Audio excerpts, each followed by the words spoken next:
So then at number 10, another band that was in my half yearly list from Serbia. This one's called The Stone with their, I think, eighth or ninth full length album, Kosturnice. And yeah, this is just really high quality black metal. They don't really do anything new. I think a lot of Swedish second wave influence, maybe some Marduk, maybe a little bit of dissection in there too with the melodies. But yeah, some great riffs, memorable songwriting. They sing mostly in Serbian, I guess, so I have no real idea what they're singing about. But overall, just a very, very memorable bunch of songs held together by their drummer. I'd say really, really good drumming performance where it almost feels like he gives the songs an orchestral feel at times, like makes them sound huge with his drumming. And yeah, I've been really enjoying the Stone and Kosturnice this year. It's out on Immortal Frost Productions, I think. Yeah, Immortal Frost Productions. And overall, just a very, very enjoyable black metal album. Number 10, The Stone from Serbia with their ninth full length album, Kosturnice. At number 9, a comeback from American prog metal band Canvas Solaris, a good 11 years after their last album. They returned this year with Chromosphere on Divebomb Records, and just a fantastic instrumental, progressive, thrashy, heavy metal band. This is just really, really good stuff. Top class musicianship, and I'm not a big fan of instrumental progressive music at the best of times, but these guys, they know how to write really memorable songs, and they don't need vocals. Basically, they don't need any vocal hooks. Their music is really, really good. Canvas Solaris, Chromosphere, out on Divebomb. Check these guys out if you've never heard them. And at number 8, two-man band from the well, actually two-person band from the US, Polemicist, and this one's called Return of the Sophist, a sort of concept album, black and death metal. The first album they released, I think, a couple of years ago was good, black and death, with some melody, but this one, it just feels like the songwriting has improved in a big way. I mean, the guitar playing is fantastic, there's some really good solos, there's some great riffs, but overall it is how they write the songs that has really just managed to grab me, and it doesn't let go. I guess one complaint would be that it's only about 30 minutes long, and I think there are 3 instrumentals in the album as well. But yeah, Polemicist, they're out on Hessian firm, and this is an album, this is a band that you should be checking out, that more people need to be checking out. Really, really good stuff, and can't wait for album number 3 already. This one's, yeah, dig this one out. This is something that needs to be heard. At number 7, we have Kenn Nardi, who used to be in Anacrusis, his second solo album, Trauma.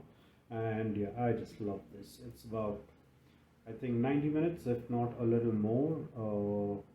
And there isn't a sliver of fat on this. I mean, this is just a set of fantastic songs. The album opens like it's the logical successor to Anacrusis' Screams and Whispers. It's got moments of melody, it's got some really classic thrashy moments that go back to the best moments from the Anacrusis albums. It's got stuff that's you could maybe call post-punk. It's got a few places that are very proggy. It's all done by Kenn Nardi, everything from guitar, bass, vocals, I think drum sequencing. I think he used some samples for the orchestral bits, and it is just fantastic. This one's got a lot of play from me right from when it first dropped, I think the CD should be out. I think the pre-orders are out for the CD right now through Divebomb. Hammerheart should be doing the vinyl release sometime next year. And the album, of course, is available on Bandcamp, like all of these albums are. I'll be posting links in the description, so check them out. But Kenn Nardi's Trauma, this is an album that you really should be listening to, especially if you liked any of the Anacrusis stuff from back in the day. And even if you didn't, chances are that there's something in this album that you might dig. Alright, so number 7 was it? Yeah, number 7, Kenn Nardi, Trauma. Okay, number 6, another death metal debut. Well, I don't know if we'll call this death metal, but we'll get to that later. This one's called Atvm. At least I think that's how we are supposed to pronounce the name, Atvm.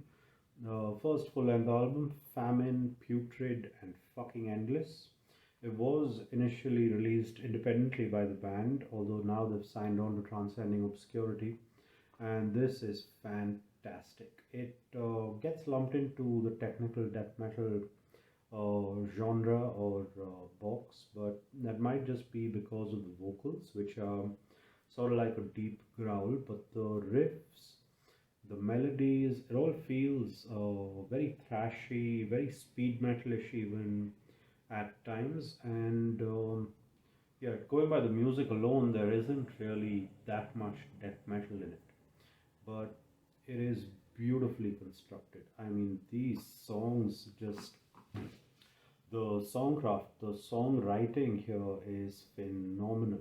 I don't know where these guys came from. I think they had a demo or two before the full length, but this is special. I mean, yeah, I think that's the best word to describe this album. Famine, Putrid, and fucking endless by Atvm. I'm just going to go with Atvm now, and if it's pronounced in any other way, yeah, just go ahead and correct me.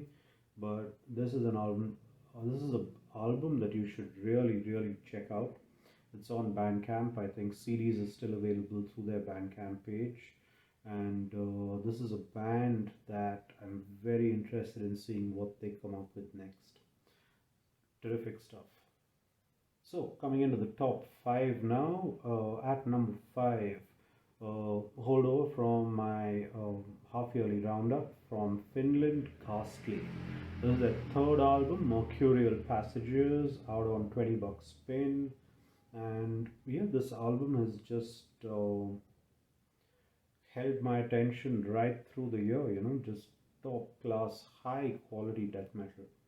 It's they're not so much concerned in bludgeoning you over the head as they are in building an atmosphere, and they do that in that peculiar Finnish way. And there's melody, there's some great riffs, they know how to groove. There is this progressive feel to it. At times it feels like what would have happened if Morbus Chron hadn't gone full prog on Swevin, and if they'd retained some of their death metal weight or heft. And that is something that Ghastly, or that is, I mean, Morbus Chron could have sounded like Ghastly at that point, I think. Yeah, I know that's a very vague description, but that's what I keep thinking of every time I play Mercurial Passages, you know. And it's terrific because these guys are doing, are adding these progressive touches, but they haven't forgotten the death metal. And that's what makes this album so good. And yeah, it's out on $20 spin. Ghastly at number 5 with their third full-length album, Mercurial Passages. And number 4 from Romania. Okay, Sur Austru. Now these guys, I hope I'm pronouncing that name correctly again, but these guys essentially came from Negru, and after the death of Negru, these guys branched off and formed Sur Austru, and this year released their second album, Obarsie. Now you could call it folk black metal, but that would be doing a disservice to this music, because this is beautiful. I mean, sure, there is black metal in it, but the folk parts are so wonderfully put together, and the entire project, right from the vocals, the instruments, that is the folk instruments especially, how they're integrated into the black metal bits, uh, how everything comes together, how the sound, how the music is mixed. This is some immaculate stuff. And Obarsie, I have no idea what they're singing, but every time that vocalist sings, I want to sing along in that Romanian language, even though I know it's just gibberish coming out of my mouth and I'm just imitating the sounds. But wow, this album is fantastic. And Obarsie by Sur Austru, number 4. It's out on Prophecy, I think, or sorry, it's out on Avant Music. And if you've never heard this, if you like Negorobangi, if you like Dordeduh, yeah, check this band out. You will not be disappointed, especially if you like Negorobangi post-Om, right? Then I think Sur Austru will be right up your alley. It's melodic, it's melancholic, it's doomy without ever being doom metal. It's black metal, but it's accessible. It's a whole lot of different things. Just check it out. This is beautiful music. It really is. At number 3, spoke about this I think in length in my half yearly review. Actually, all 3 of these albums, they've only uh, at least 2 of them have just gone up in my ratings, in my opinion, I guess. So at number 3, The Flight of Sleipnir with their new album Eventide, and yeah, this is just a fantastic album. It's the best the band have ever sounded, best songs they've ever written. It's a huge step up from anything they've done before. The music itself, if you've never heard this band, they've always marched to their own beat. You could call them doom, you could call them traditional metal, you could call them black metal at times, maybe Agalokian at times, but they've been doing their own thing for a long time now. And this, I think, is their 4th or 5th full length, maybe even their 6th. I couldn't be bothered to look up metal archives before doing this, and even for the ones that I did, they just slipped out of my head, so bear with me if I get all of these facts wrong. But Eventide, new album from The Flight of Sleipnir, there is one song on it that starts with a slide guitar, and it is magnificent.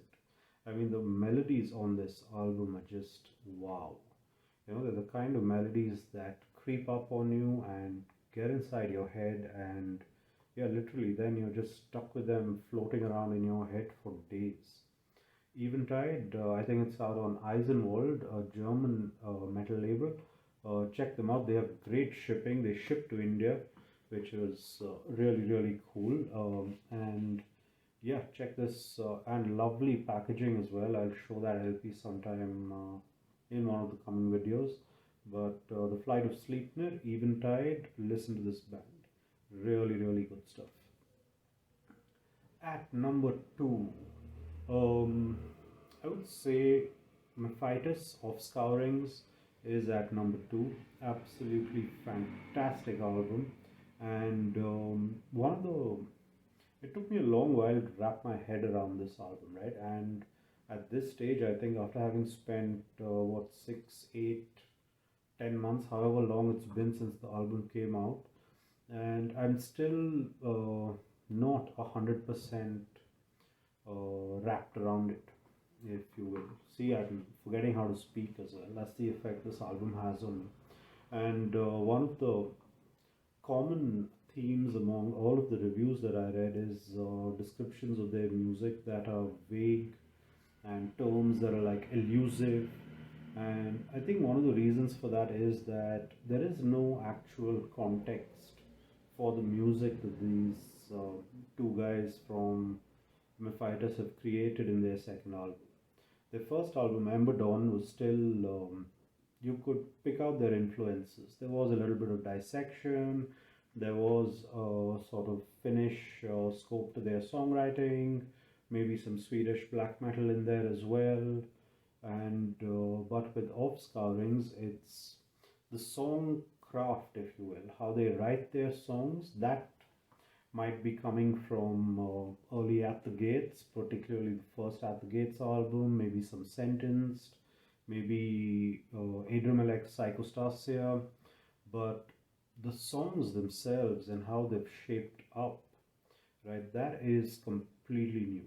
It's like, yeah, I don't have a context for the sound that these guys are putting together, for the songs that these guys are putting together, which is what makes Offscourings so exciting, right? This is a band, or this is an album at least at the moment, that is new and fresh, and it is a living, breathing piece of art, right? Oh god, I sound pretentious here, but fuck, just listen to Offscourings. It is unlike anything that you would have heard. And if you say that, oh, this part sounds like Dissect, no, it does not. Okay, it does not sound like any other band. If you're getting that connection, it's only because of the style of the songwriting and not the music, which is what makes this band so, so good. Because they're doing something really new in the sounds that they're putting together, in the riffs, in the structure of the songs. This is, yeah, wow. Why isn't this number one? Well, because number one is even better. So, Mefitis Offscourings, this one's on Hessian form as well. A label that, as far as I know, only had 2 releases this year, but really kicked it out of the park. I mean, Polemicist was great. I think it was further down the list at number, whatever it was, number 8, and Mefitis at number 2. 2 terrific albums. Check this label out and follow them on Facebook or whatever. They're doing a really, really good job. And at number 1, another band from Romania. This was number 1 in my half-yearly review as well, Dordeduh, with their second album, Har. Now this one's out on Prophecy, and I've said pretty much everything there is to say about this album in the video I did at the 6-month mark. Suffice to say that this is just fantastic, magnificent, but it is at its core, I'm not sure if this would even be classified as metal by the purists, if you will. There are elements of folk, there are elements of electronic music, there are elements of what you would call straight up prog. There are elements of metal, yes, but it never becomes purely any one thing or the other. There's this sort of synergy, if you will. Forgive me for the corporate speak, but yeah, there is a sort of synergy between all of these different styles, and what comes up is Har, a set of beautiful songs, and songs that really just get stuck in my head for days on end. I can't understand Romanian, not even close. Occasionally, if I have the time, I will Google translate random lines to figure out what they're talking about.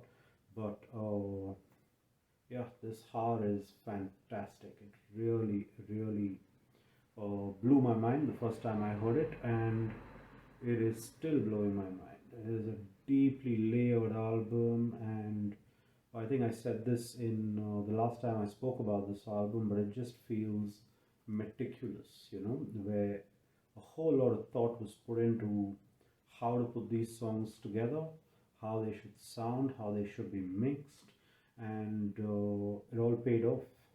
Number 1 for 2021, Dordeduh's second full-length album, Har, out on Prophecy Records. Yeah, if you've never heard Dordeduh, go to the description, click on the Bandcamp link, go check this album out, go check this band out. They are fantastic. So that's pretty much it for my top 20 for 2021. I'm thinking about doing a non-metal list as well, which should be hopefully up sometime this week as well, if I can get around to it. And overall, like I said, heard a ton of music, didn't really like a lot of it. The majority of it was meh, and some of it was good, and very little of it actually to quantify it in numbers. Let's say 16% of the 186 albums that I heard this year were actually any good, right? And yeah, I think probably just me. Lots of people seem to like lots of things, so more power to them.